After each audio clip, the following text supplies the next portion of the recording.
Hello, peeps. School is out. I'm going to be really focusing on my business and revamping my back sale room and rotating things out of there so I have more grow racks. And I'm going to move a lot of this stuff into the back room. Okay? I have a huge king-size room back there. I would say it's huge for the size of my house. And I am going to create my selling room back there with all of my grow racks. So today we're going to talk about this guy. Most of you, if you've seen my other videos, know that how in love I am with Indian comb cactus. I recently acquired my second one. The first one I chopped up. I did that in a video. You can look for it because it was really old and the outside was really damaged and ugly. And those are over there sitting on the shelf, and I'm going to come back to those another time. But today I'm going to plant this guy, and I've had this pot. So I want to just share a quick blurb about pots. Okay. Sometimes you see a pot that is so beautiful, you must have it. You don't know what you'll put in it. You have no idea. You might have enough money or a little bit of money, and you splurge.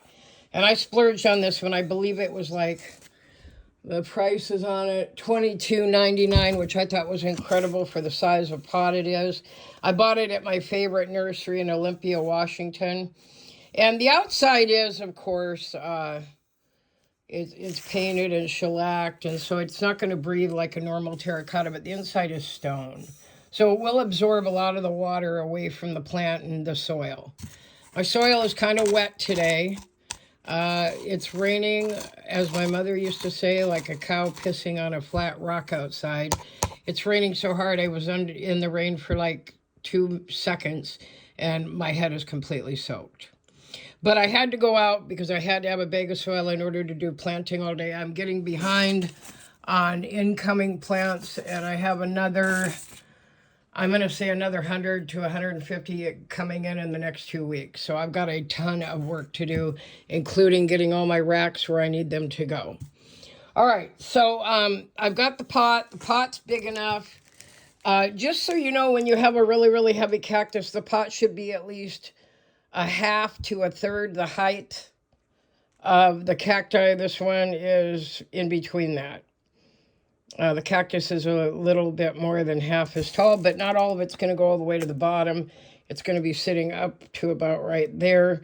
It is a very heavy, dense cactus, the Indian comb. Not all are, but this one is extremely dense, and it has millions of, hang on a second, millions of little baby spines, which help add to the weight of it. So when you put it in your pot, you want well-mixed soil. If you don't mix your soil, or you've never done it, or you just think you're going to go to the store and buy cactus soil, you need to do something different. Most cactus soil out there has a lot of pumice, or it has some chemicals or things in it. Not a lot of them, but some do. You need to really read the package. What you're looking for is, you're looking for vermiculite, you're looking for, here it is, lava rock. Okay, lava rock is very much filled with holes and bubbles that create aeration in the soil. Perlite, which are all the little white pieces in here. Sorry, I dropped them, but you can see them. They're everywhere. I also use, especially in my bigger pots, I use a lot of pumice. I might put a little bit more in there actually to mix in. And the reason I do is it helps with drainage, but it also helps to stabilize bigger plants. That's been my experience so far. So I always mix my soil really, really well. Occasionally I will put in, I don't know if I can find them right now.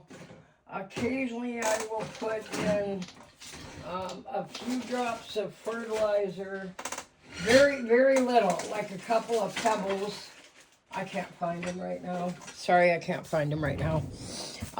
And that's just, it's a slow release. I never put fertilizer immediately in. I usually put it, 1 or 2 granules in the soil. And that's about it. I don't fertilize hardly ever with my cacti. I did it once recently with all my cactus and succulents. I took some advice off of a site I got about saving all your banana peels, even in the fridge, even if they turn black, boiling them up. And I boiled them for like 40 to 45 minutes. And then I fertilized, and I've got stuff that's popping out all over. And I know it's because I fertilized, it's growing so fast like those. Those are some paper spines I have over there. And they're shooting babies out like crazy. A lot of stuff just really took off. And I know it was because I was fertilizing so much. My opuntias really went nuts with babies. And if you look around, you'll see babies coming off of every opuntia practically. That one's huge. There's a whole bunch back there. They're everywhere. They're on the tips of those. That one, not yet, but I'm waiting. That one's actually somewhat new. I've only had it a month right there. But almost everything, even one that wasn't growing very well at all, my cow's tongue has got a baby on it, and the other one's got a bump, which means the baby's going to grow there. Okay? All right. So, prep your soil, make sure it's good. I usually like to make sure it's dry, but not too dry for a new planting. The biggest thing is that your sample or your cutting, and this is a cutting off the top. Look at how beautiful that is. This is a cutting off the top of my Indian comb cactus that came from a company that grows extensive amounts of cacti, and then they cut them off and they sell them online. I got this for 40. I've seen it for sale up to 75 or 80 for the size that I have. And it is completely and utterly scabbed over. You can see that. It's been scabbing. I've had it over a week, and they scabbed it for at least 3 weeks, they said. So now I'm going to place it into the soil. Let me back my camera up. I'm going to do this one-handed. Okay.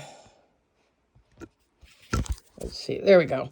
So, like I said, I'm not planting it down to the bottom. That would be a stupid mistake because you need room for it to root in the soil. The other thing I do is I always stand up to make sure that it's in the center. If I were to get rid of that glove, to make sure that it is indeed in the center of my pot, and it's really not. It needs to come more to the right, and that's going to be painful because these are really sharp spines, okay?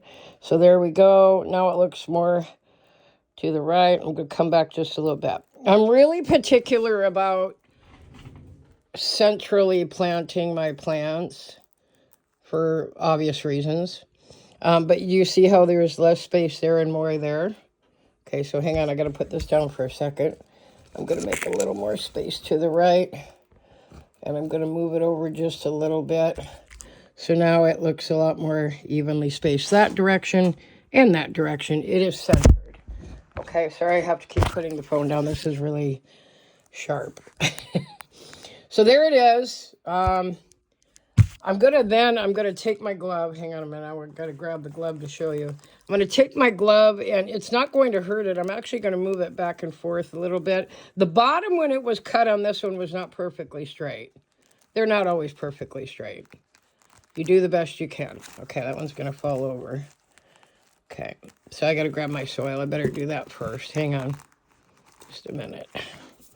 Okay, so I already pre-mixed a massive amount of soil here. Here we go. Oops, there it goes. This is really hard with the camera in my hand. So I'm going to check it again. Looks good. Looks good. I've already got that indent in there. Okay.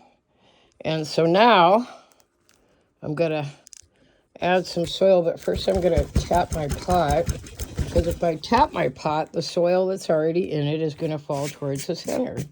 So now it's almost even. Now if I gently turn it around, and I do mean gently, you will notice that that puppy is centered. So before it falls over, I'm going to grab me some soil. I'm just going to gently add it to the outside. Turn it around some more. Got a little bit off-centered there. Ow, that's so sharp. And I'm going to add some more soil all the way around it. I need some more right here. Okay, so then once you have it in there, you know, spread your soil around so it's not hanging off the edge. Spread it really gently. And then start firming it. But don't firm it so hard. I learned this the hard way. some of my plants were not growing very well when I first started with cacti. And what was happening is I was firming the soil so hard to hold the cactus up that I was condensing all those air pockets. Owie, that one hurt. I was condensing all those air pockets that I had created in there, not just with the, hang on a minute, I need that glove, not just with the pumice, but also with the lava rock and the perlite. It's kind of moved a little bit here now. I'm really picky about that center spot. Okay, now I'm happier. And Mama's got to be happy. Cacti Queen has to be happy, or it's a no-go, okay? And then you gently firm, and I say it again, gently. You don't want it so dense that you're killing all the air pockets. And then I'm going to tap it. Keeps leaning to the right, and I don't like that. So here's another option. When I put the soil in, I like to use these. I kind of can pry it a little bit that way, and then I bring the soil around, and I press it down. Okay, so now it's not leaning that way, it's leaning the other way. Okay, but after it establishes roots, you'll be able to kind of reposition it anyway. Right now, it has no roots. It has nothing to grab onto. All it has is the pressure of the soil up against the column of the cactus, okay? So right there. And then the other thing you want to do is you want to tap it. If you tap it, you are also settling the soil. You're not compacting it as much, but you are settling the soil. Okay, so that's got more than enough in it. I would say it's got about that much under the soil. I'm perfectly happy with that.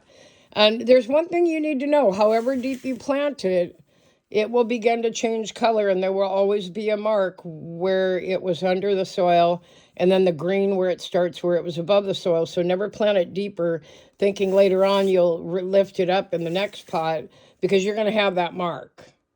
I have a few of those around here. I don't know where they are right offhand. But then, because it's a heavier one, and I'm really low on lava top dressing right now, I'm just going to use pumice. And pumice is bigger. I tend to use it with my bigger ones in the beginning. Sometimes I add other colors to it. Sometimes I switch it out occasionally. Okay, so now I'm going to press down on the pumice and kind of wedge a few pieces like right around the base of it, because that's going to help hold it in place. Okay, so like that. Now you can also see soil through it. You could let that be, because when you first water it, that's fine, but I don't like that. I really like to see the top dressing fill all the spots. So I add a little bit more and a little bit more here. And I like to cover the soil. There's a lot of reasons for top dressing. One, it looks nice. But that's not the first reason. That's kind of one of the benefits of it that you get. But the purpose is, one, it keeps the part of the cactus that is going to grow above separate from where the roots will grow, where it is below. Now, you might say, well, okay, but do you really need it? Yeah, you do. It has other purposes. Another one is when you're dealing with cactus and succulents, you want them to grow in a fairly dry environment. You water them very little. So this helps keep it from drying out too fast. But it also helps keep the moisture that is in there. It keeps the moisture that is in there without it evaporating in super dry climates. And that's important. If you live in a place like Mexico or Arizona or anywhere down there in the hot areas, then it could dry out super fast, and also could get sunburnt, which means it's getting too much direct sun, but it's also not getting what it needs, okay? So that is officially, and I absolutely love that I've had this pot forever wondering what would go in it. What happens to me is when I buy a pot like that, or I find a really sweet deal on a pot I know I'll need someday, I'll buy it, and then when I finally at last find the right plant to go in it, I get pretty excited. And that's so beautiful. I really love that. Another thing I tend to do, and I don't think I have any that are appropriate at this time, But I kind of collect stones and things that come in, and mushrooms, and I found these like at a garage sale. When I find really pretty stones, I have some blue ones that came in. I wish I could get a bag of them. You know, I have little mushrooms. I might pop a few mushrooms in there, you know, or if these were, I would say if these were teal or blue, I would probably, you know, mount a few of those in there. And it adds color and it adds interest. But I couldn't be happier with this cactus. I have been waiting, well, about 6 months. I knew it was going to become one of my favorites. And you might wonder why, but it's because it's so precise. It's so meticulous. I just love the spacing. I love how it looks from a distance. It looks very different. And it does look like a corn cob or a comb from a distance. So instead of pricking the heck out of my fingers, I'm going to go back and some of the pieces that are on it. You know, I can do it that way, or if you have a paintbrush, and I just brought home all my other paintbrushes that I've never used from school, your paintbrush will clean it up if there's any debris on it. Okay, so like here's some debris, and the paintbrush is gentle, but it will remove the debris from your cactus. And I like this one a lot. It's my favorite. It goes beautifully in between the cracks, and it's not so stiff that it would harm the spines of the cactus. This one is really, really clean. That one was not. That one I still haven't finished cleaning, and I've spent over a half hour. That one was filled completely with debris when it showed up, and that's okay. Part of it is understanding how to care for your cactus, and part of that, I kind of call this the grooming part, or the grooming session, because you know things happen. If they're outside, debris blows onto them, and you just really want to take care of them and keep them nice and clean. You don't want to also have a bunch of debris around it so that critters can hide in it, because at night, I will tell you right now, slugs and snails and other critters really like to eat cactus. I'm learning a lot about that. I don't live in a dry area. I will in a few years. But I will tell you right now that when I do, there's going to be a ton of critters, not just wildlife, but there's going to be, you know, little critters that are going to want to eat your cacti. Okay? So there is my Indian comb cactus. I'm really happy where she's sitting in the pot, nice and centered. She's got her top dressing, and she will have a new spot after I move some things around in my back room today, because my back room's about to change drastically in the next week. And I haven't named her. This one just doesn't feel like a girl. I know this is going to sound really weird to some of you, but sometimes my cacti feel like a girl, and sometimes they feel like a male. And this one, I was thinking about calling this one Arturo, which in Spanish means Arthur in English. So I think this one is probably Arturo. That's a very stoic cactus to me. And I'm going to have this puppy for a very long time, as long as I'm alive. I'm in love with it, and I've waited forever. So there you go, your first video of the summer where I am off school and done teaching. And the next one I'm going to plant is that, but I can't do that one on camera. That's going to take 2 hands. In fact, I wish I had 4 hands. But I'll figure it out. I always do. All right, you guys have a great day. Find the right pot, the right size, the right weight. It's also very heavy, so it's heavy enough to hold it. And I'm going to put her up there, him up there, Arturo up there just for right now until I rework my back room. You guys have a great day, and I'll see you online. Check out my other videos. I just figured out today why 30 of my videos were not showing up. I had to get on my computer to do it, but I now have 30 more videos sitting there from the past month and a half. All right, this is Cheryl, signing out.